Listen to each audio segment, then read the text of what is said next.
నేను 27 ఏళ్ళు ఉన్నప్పుడు రాజకీయాలలోకి వచ్చిన. ఆనాడు తెలంగాణ ఉద్యమం జరుగుతుండే. ఇవాళ నా వయసు 47 సంవత్సరాలు.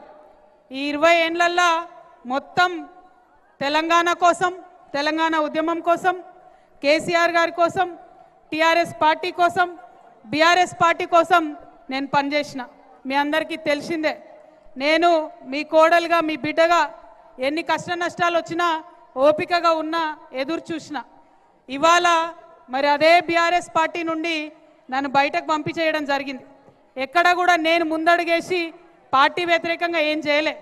ఇవాళ నిజామాబాద్లో ఉన్న బీఆర్ఎస్ పార్టీ కార్యకర్తలందరికీ కూడా నేను రిక్వెస్ట్ చేస్తూ ఉన్నా, ఒక్కసారి గుండె మీద చేసుకొని ఆలోచన చేయండి. నిజామాబాద్లో నా ఓటమి ఒక కుట్రనా కాదా మీరు ఆలోచన చేయండి. నా ఓటమి జరిగినప్పుడు ఇప్పటికి 5 ఏళ్ళు అవుతుంది.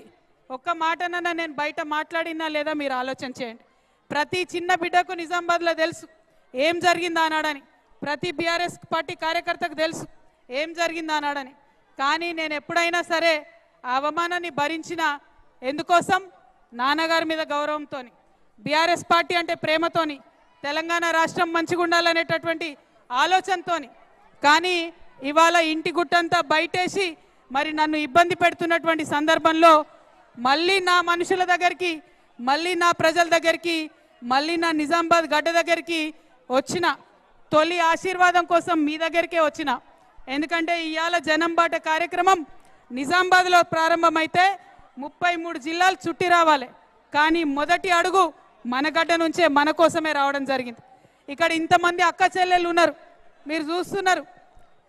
ఏ అక్క చెల్లె అయినా కష్టపడింది ఎప్పుడు కూడా ఉండదు. ప్రతి సందర్భంలో, ప్రతి విషయంలో మనం కష్టపడతాం. కానీ ఒక్క ప్రభుత్వం కూడా ముందటికొచ్చి మన కోసం చేసిందేం లేదు. మీరు ఆలోచించారు. ఆనాడు పెన్షన్ పెట్టుకున్నాం, ఇవాళ ఈ ప్రభుత్వం కూడా ఇస్తామని చెప్పింది 2500. కానీ ఇచ్చేటటువంటి పరిస్థితి కనబడతలేదు. 2500 కోసం పిడికిలు బిగించి ఉద్యమం చేయాల్సినటువంటి అవసరం ఉన్నది. ఇవాళ ఉన్నదా లేదా? కావాలా 2500? అడుగులు లేదా? అవసరం లేదా మనకు? అంతేనా? ఇచ్చేటట్టు కనబడతలేడా రేవంత్ రెడ్డి? మరి రేవంత్ రెడ్డి కావచ్చు, ఇంకొకరు కావచ్చు, ప్రభుత్వాలు ఏవైనా ఆడబిడ్డల పట్ల చిన్న చూపు చూస్తున్నారన్న విషయాన్ని మనం గమనించాల్సినటువంటి అవసరం ఉన్నది. మరి దాంతో పాటు ఒక పక్క నిరుద్యోగుల మీద కూడా వివక్ష జరుగుతున్నది.